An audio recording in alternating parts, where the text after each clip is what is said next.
Welcome to my show. My name is Marcell Johnson, and this is the Freedom Experience.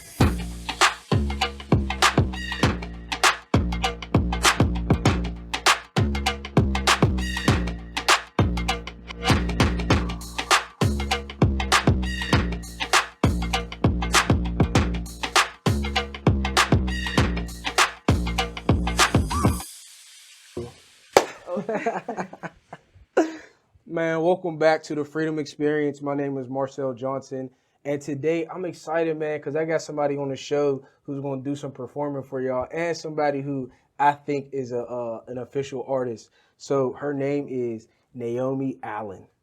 Hey, let's go. Yes. Yeah, so she's an actress, she's a music artist, she's an activist, and an entrepreneur. That's a good combination.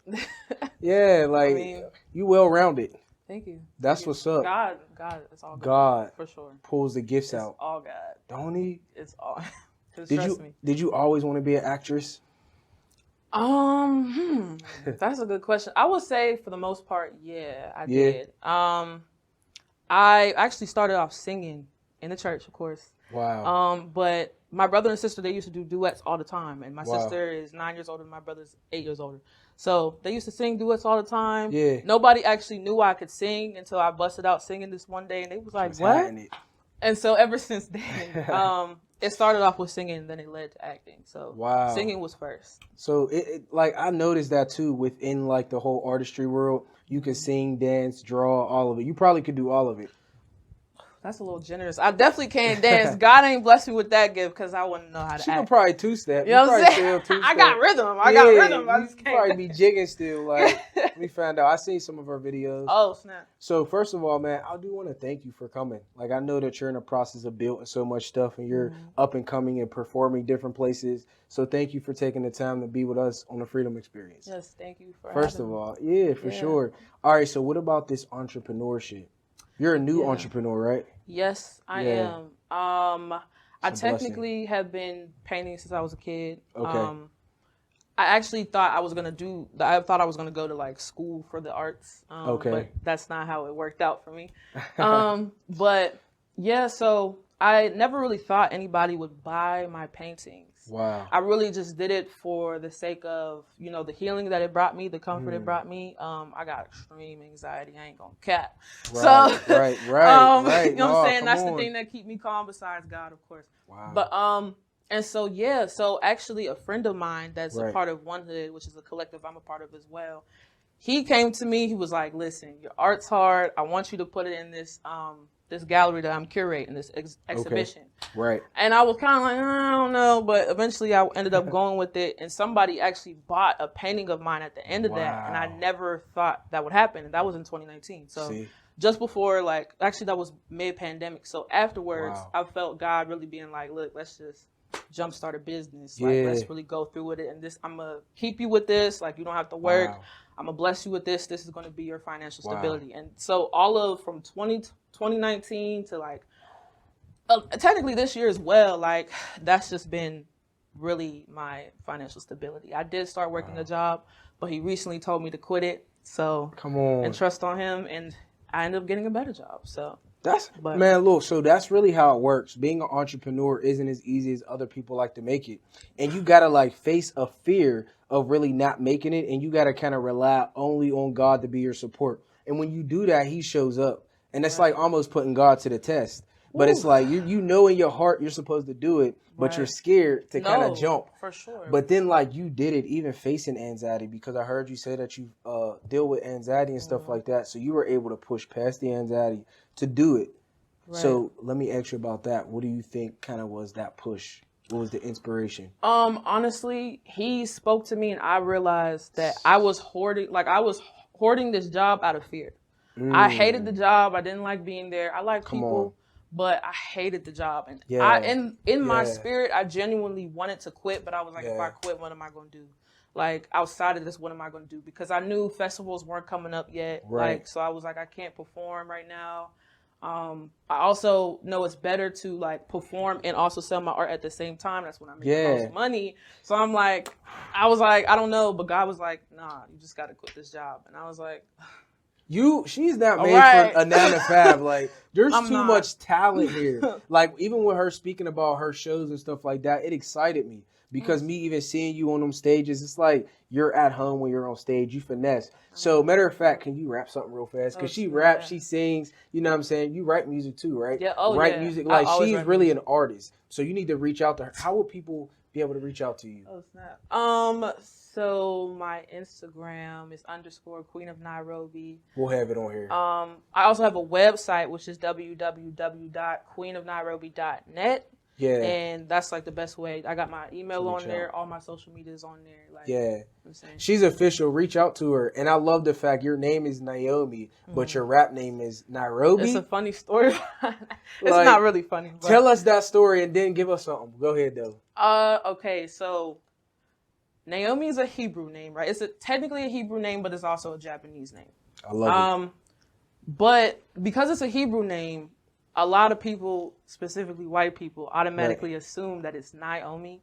Right. And that, like, I'm not even going to lie to you, that be triggering me when I hear people say Naomi. Get her name right, man. Come on. Facts. Because, you know what I'm saying? Getting my name right also goes with the meaning to my name. So you can't be messing up my name because that's a whole nother meaning. You know what I'm saying? But anyways, there was this lady that came up to me, and for some reason, she called me Nairobi instead of Naomi.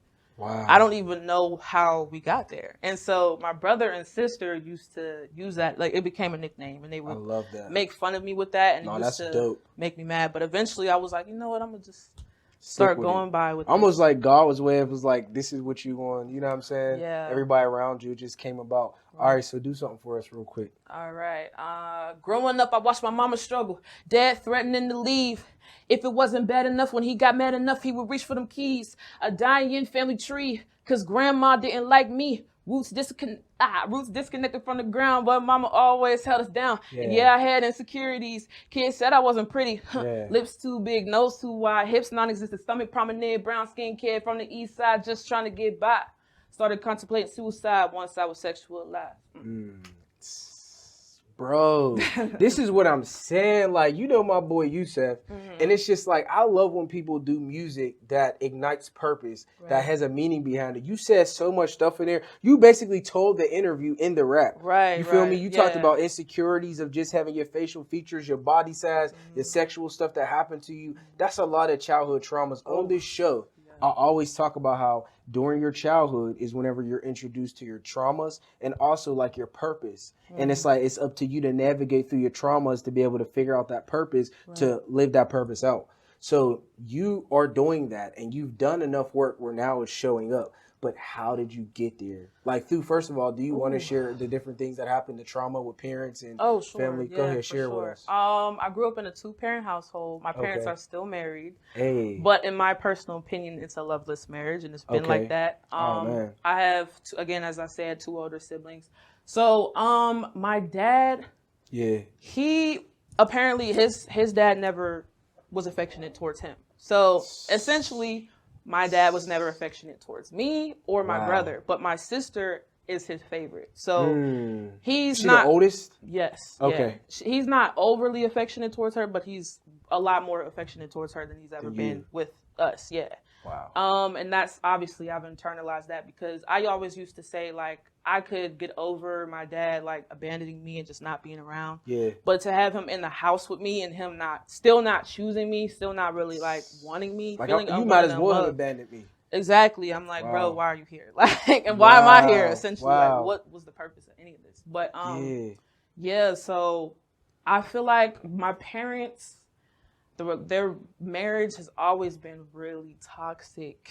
And just a lot of arguments that I witnessed growing up. And I really didn't know any other, like, version of love outside of my parents. Yeah, so, they were the structure. Right. That was what I saw. So that was my example. And it wasn't a good example. So essentially for me, I felt like I started to kind of look for validation from other people, like specifically men. Yeah. Because, and it wasn't like I was looking for a father, because I was never looking for a father. No, just that affection. Just that, that confirmation, that affirmation that I already knew about myself, but I wanted to hear it come from a male figure because it never came from my dad. Let's go. I love it. It was a lot of, Transparency. I'm saying, favoritism as well.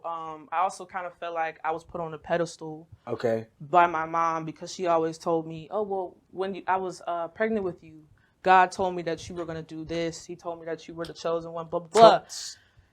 But I never really wanted that purpose. So I struggled with that. And I also felt divided by my siblings because as a result of that. So I felt like Joseph. And they were the brothers. And I did not ever want to be in that position. So, but you know what? How do you take that? And it's just like, I always tell parents, you got to equally deliver that love. Mm-hmm. You know what I mean? You got to deliver that love equally, or else there is some traumas that comes from that. And they don't think that. And a lot of parents think just because I'm providing and staying in a crib, then that's enough. Where they don't know they need to be there mentally, physically, emotionally, as well as financially. Yeah. So if you were seeing parents who are watching this or kids, what would you say to the parents that kind of was your dad in a sense? How would you tell them? You're speaking from their kids' perspective. I think the biggest thing is, it's, first of all, the way God handles marriage is perfect. Beautiful. But my parents are not in a godly marriage. So my dad's not a godly man. And that's the biggest thing. When God is your matchmaker and he pairs you with the person you're supposed to be with, purpose is already, you know what I'm saying, it's about to take off. Ooh. So therefore, when he comes to you and he says, I believe that he should come to you and tell you when you are supposed to have kids. So because I feel like people are having kids out of their season. Ooh. And they're really supposed to be in a time period where they're still healing from certain things, where God's still prepping them. Because just in the same way God preps you for marriage, he preps you for kids. Right. I don't think they ever really had that foundation because I don't feel like God was ever involved outside of my mom. My mom's a Christian, but my dad's not. So I would say ultimately you have to really go to therapy. I'm a huge advocate for it. And I think, your unresolved childhood trauma becomes your adulthood trauma. I mean, your adulthood drama. So, your childhood trauma becomes your adult drama. Yeah. People don't realize there's a connection, and that's the reason why I want to tie that knot. Right. You know what I mean? So basically, what would you say to the parent? You got to get therapy. God's got to be present. Yeah. And don't have kids outside of your season. And also, I think listen up. We as a society push married couples to have kids, but everybody's not supposed to be a parent. If you feel you're not equipped to give that love to a child or to equip that child with everything that they need, don't have kids. Don't have kids. And it's okay, even if you're not supposed to be married or if you're in a season of singleness, it's important for you to embrace that and heal so that you can be prepared for that right person. Right. And for them kids, if you're called to having kids. I love your perspective. Everybody is not called. Everybody's not called. You know what I mean? But it's just like, do you feel like you're called? Come on. I definitely know I am called. It was something I went back and forth with. At least as of recently, but But eventually you're called to. I definitely am called to have kids. And first to be a wife. That's first and foremost. Eventually be a wife and then have kids. Yeah. So I want to ask you, what are some of the things, go down a list of the different things you do for people that don't know who you are. Like, I know that you're an actress and stuff, but tell us some more about that. I love all her artistry. Oh, snap. Yes. So I'm an actress. I have my degree, actually. My Bachelor of Fine Arts in acting. I have my art business, so I'm an artist, painting, sketching. That's right. A lot of different resin. I work with resin a lot as well. I direct. Oh, I really don't.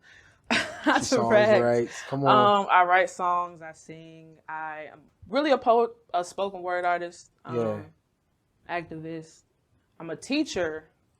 You're a teacher. I've been a teaching artist for a while. I really love kids. I feel like working with kids is definitely something that is purpose driven for me. So, for sure. Yeah.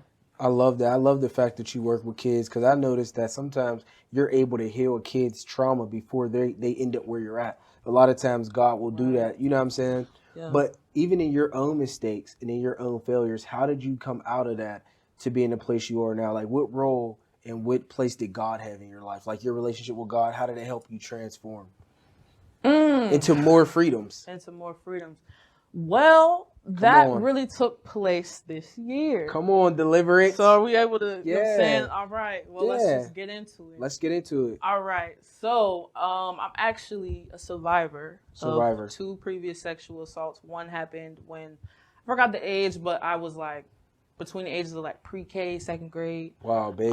A baby. And it actually happened, it was the pastor's son that did it. Wow. And I didn't go to the church at the time, but unfortunately I did end up going to that church. So you can imagine how traumatic that was to see him every day and be alone with him after that. You know what I'm saying? So, and then it happened another time, my junior year at Point Park and in my dorm room. So both people that I knew. That I knew and trusted and never expected. Because what people don't realize is most of the time when it comes to sexual assaults or any type of sexually based trauma, it's usually happening by people you know. People you know. It's very rare that it's going to happen by a stranger. And what's deep is when you go through that, were you able to communicate it and talk to people about it? Not at all. It was never talked about. It was 100% swept under the rug. Wow. I actually just found out that my siblings, I guess there was a conversation that my mom had with them and she told them what happened. Yeah. And my siblings, they was on go. They was like, okay, we riding. And my mom was like, nah, we're not, you know, and it never was talked about again. Wow. And so I honestly felt like growing up, I never had their support. They didn't know, they knew about this, but they didn't support me the whole time. They knew and they weren't allowed to support me, essentially. That's so deep. And it's just like whenever stuff like that happens, I think so many people watching this, including even myself, went through so much different traumas when it comes to just like being abused or being abandoned. And I think that these conversations is what changes the narrative. It opens up the hearts of the family and the people. And then how did God get the glory out of that situation in your life? So out of that previous situation, it actually took I tried to kill myself. I was like 9. This is what I'm saying. Listen.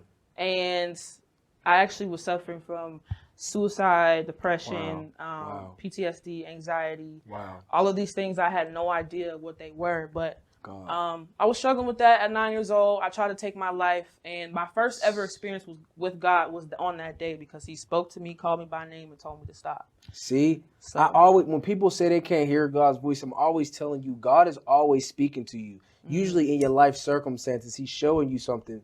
And if you don't deal with your issues, then maybe your kids will or somebody else. You keep passing it down. A lot of parents, they judge their kids and they talk about their kids, but it's like, because you're like, I sometimes say our elders failed us in a way, to be honest, because it's like the lack of you dealing with those generational curses is what allowed it to come onto me and your children. You know what I mean? Now it's up to us to break it. And in the midst of breaking it, getting judged by the people who didn't break it. Right. You feel me? Exactly. Like, come on. Exactly. And that's such a heavy weight to carry. I feel it is. Wow. I have to be the one to break all these generational curses within my family. And it's like, bro, when you repress something like that, it's going unresolved. It doesn't disappear. It's not dissipating. It's still there. It's there. And it manifests itself into other areas and aspects of your life. It overflows over. But that's the same thing with God. When you have God in your life, he'll start overflowing into your career, into your music, into, you know what I mean, your relationships. So how is God overflowing in your life in all those areas? Well, okay. Yeah. You know what? He actually recently healed me of a disease that the doctors told me I would live with for the rest of my life, that it was incurable. Wow. And so for me, I'm just really seeing like all of the things that I prayed for come to fruition. I remember I prayed for that. I actually have a prayer box. Wow. I went through it on the 16th, and I was just seeing all the things all the areas of my life of what he's working on currently, or the things that he's healed. And when it came to that certain situation, I pulled out the paper, I read it, right? And I saw that the date said March 16th, 2021. Right. I'm like, okay. And I wrote at the bottom, 7 months from now is October 16th, 2001. And I read it on that exact day. Bro. And I was like, okay.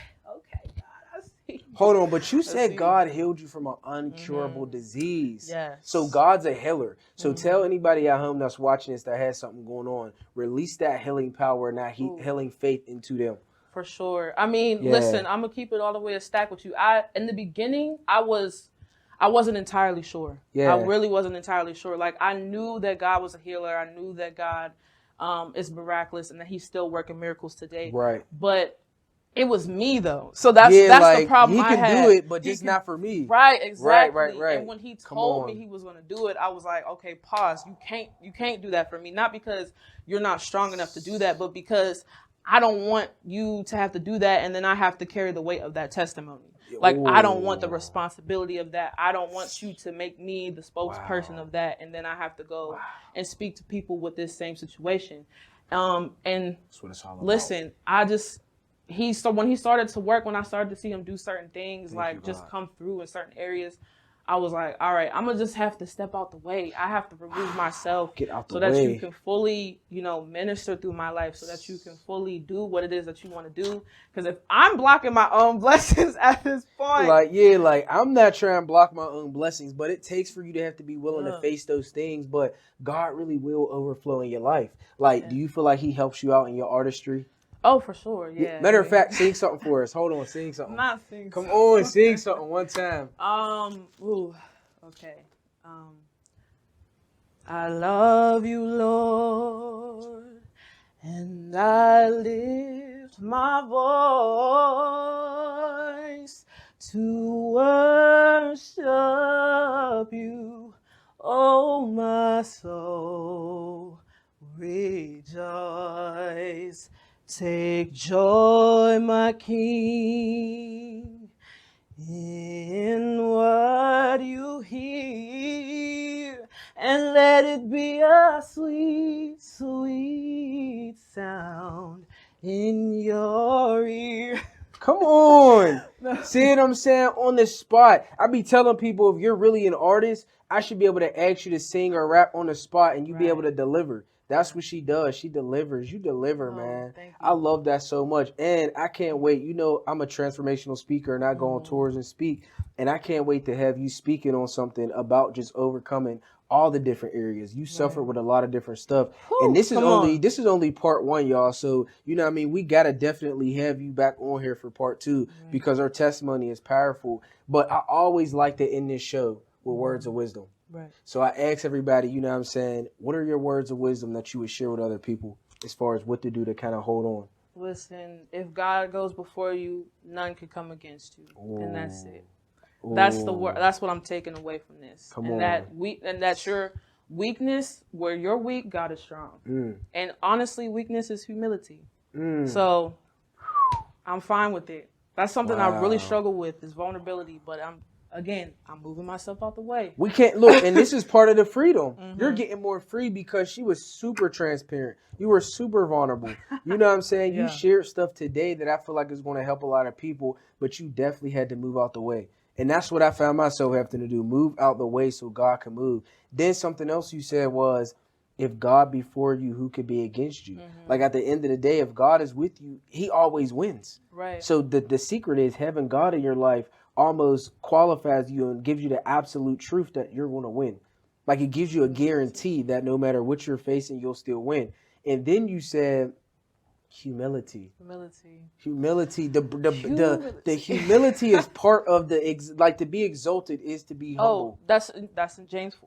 I think that's James 4:10. If you humble yourself, God will exalt you. Yes. So sometimes it's just about humbling ourselves.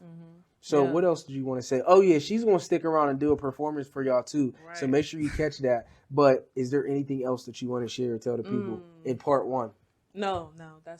We'll save the rest. We'll save the rest for part two. But all right, man. So we love y'all. We thank you so much for tuning in, and make sure y'all check out the performance after this interview. We love y'all. Peace. God bless you. Oh yeah, hold on.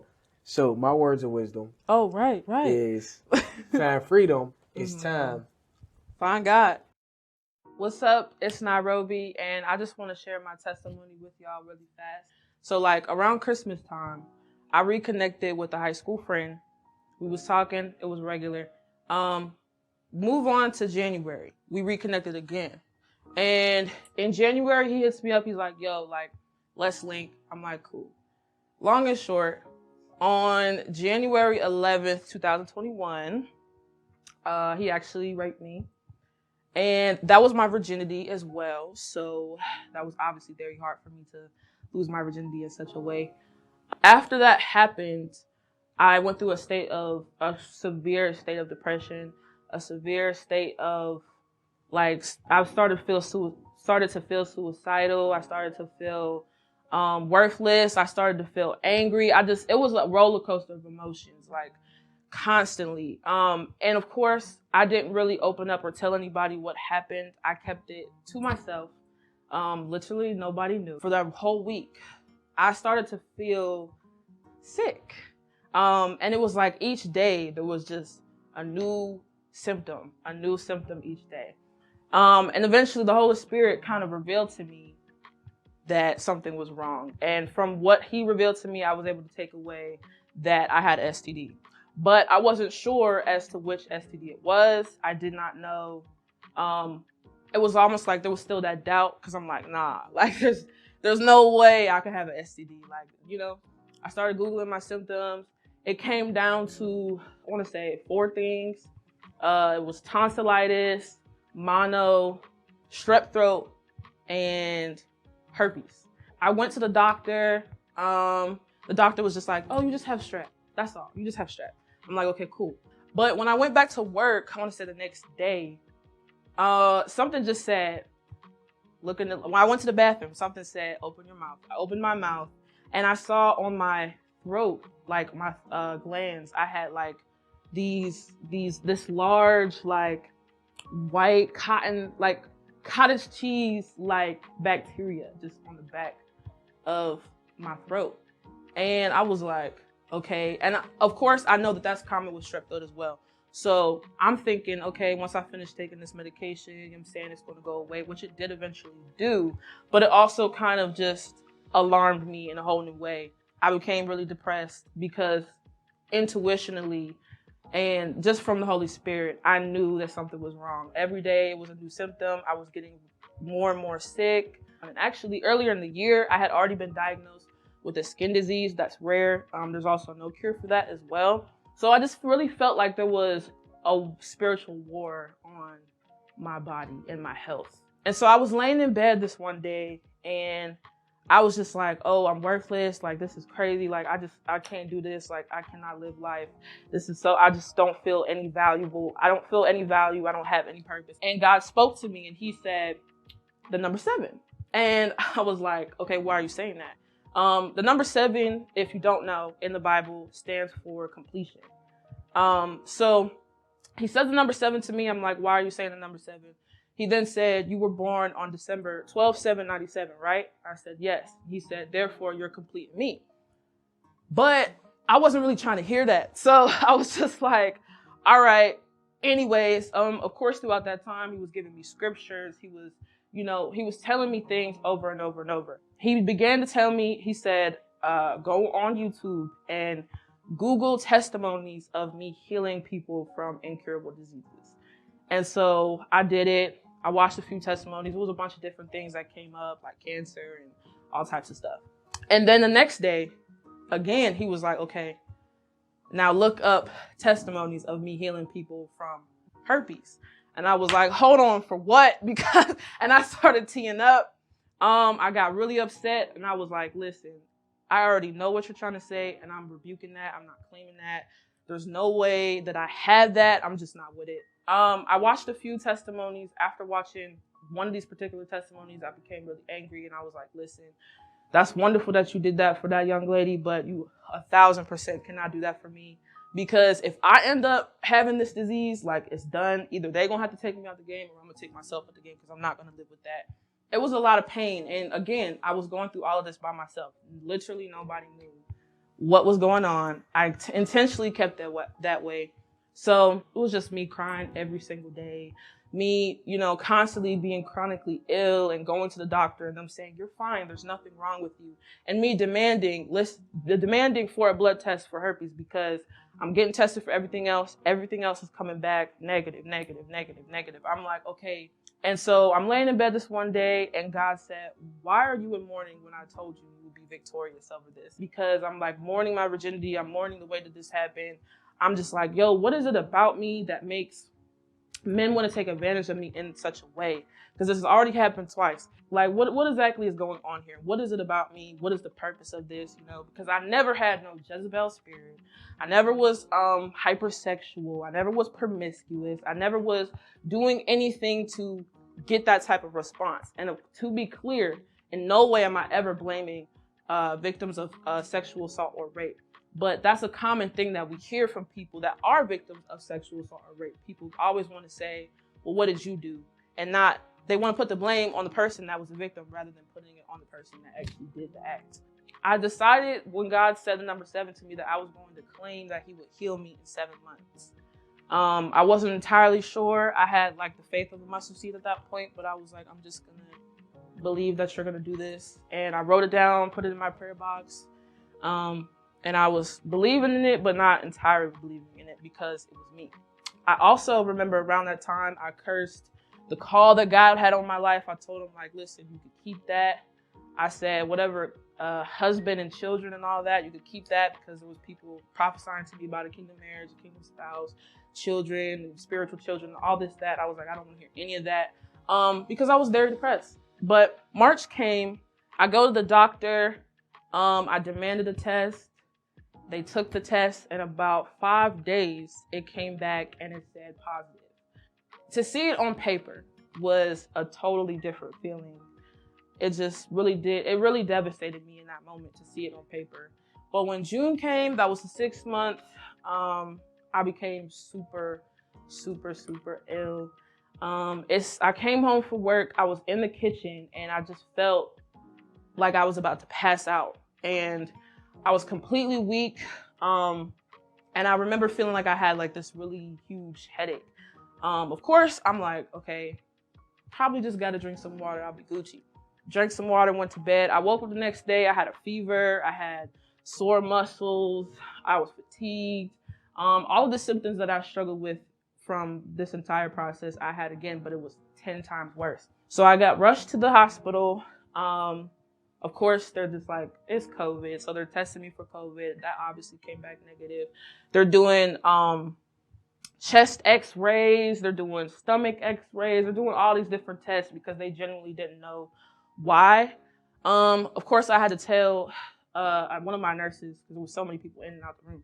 But I had to tell her, I was like, look, I did get tested for this. They did tell me I had this some time ago. And she was like, okay, well, did you ever get medication for it? Which I did not. And that was because before June, I was supposed to go back to the doctor because it was about a few months after to be tested for which strand I had to find out basically if I had herpes simplex virus 1 or herpes simplex virus 2. But I became really sick, so I couldn't go back, obviously. And so she says to me, well, this is probably what the issue is, but let's just test you for everything else anyway to be entirely sure.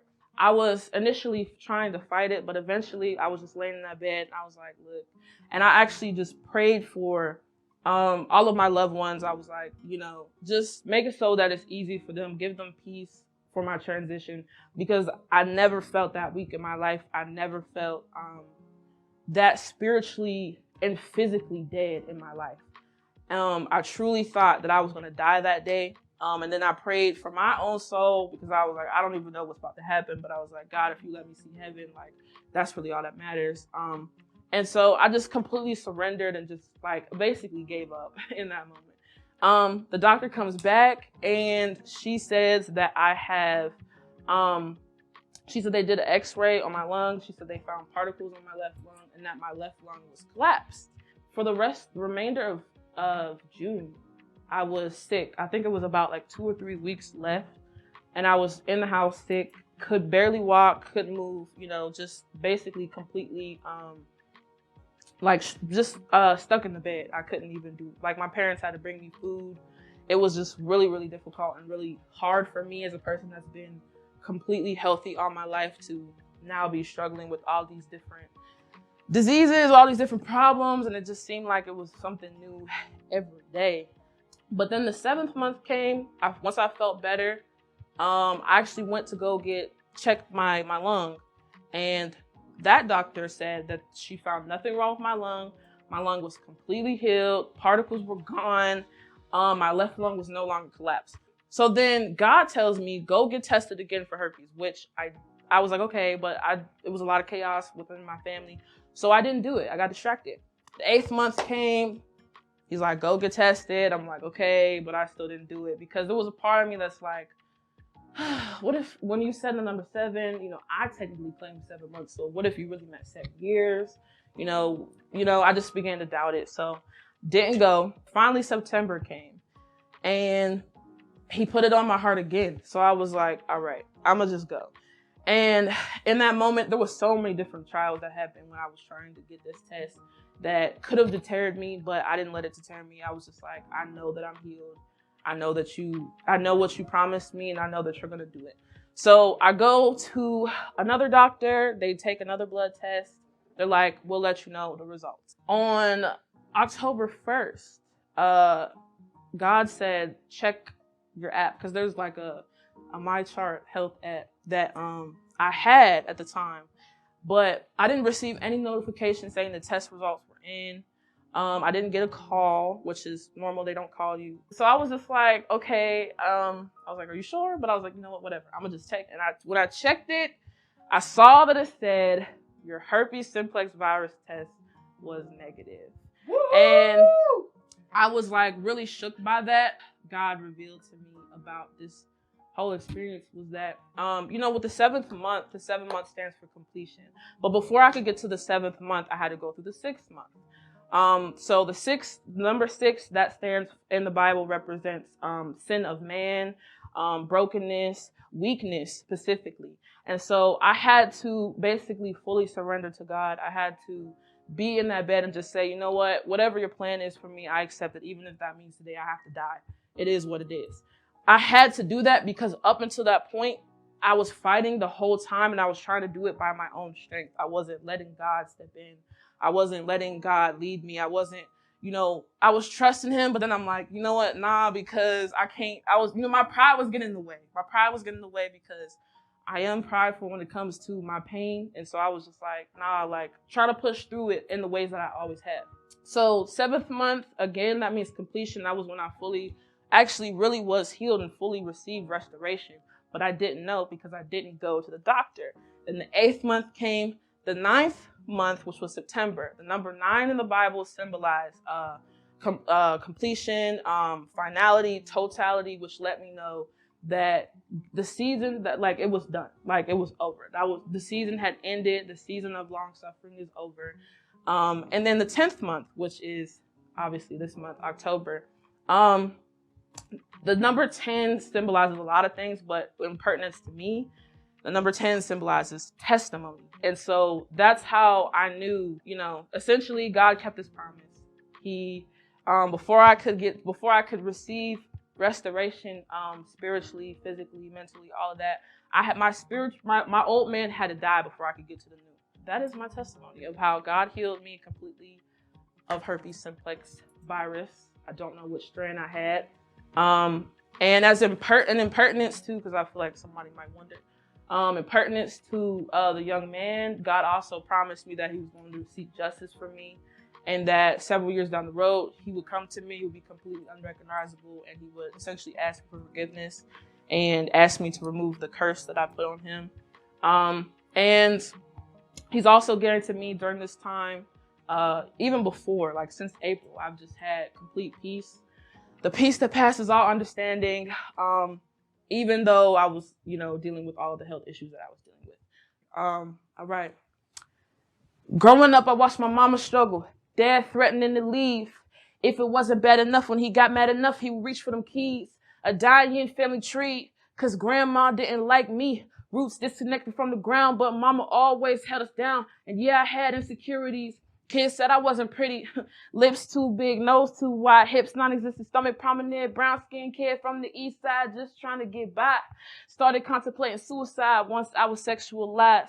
I ain't think I had a purpose. My past pain resurfaced. Used to practice with a knife, but never had the heart to part from life. So I figured I would just cope with strife. Thought I'd never ever be happy. Dribbling 8s on the ground so my dad could be proud of me. Dropped the ball, he ain't listened to me since. Yeah, I admit, I don't want to let nobody in. I admit, my emotions, I've been suppressing it. Yeah, I admit. I admit.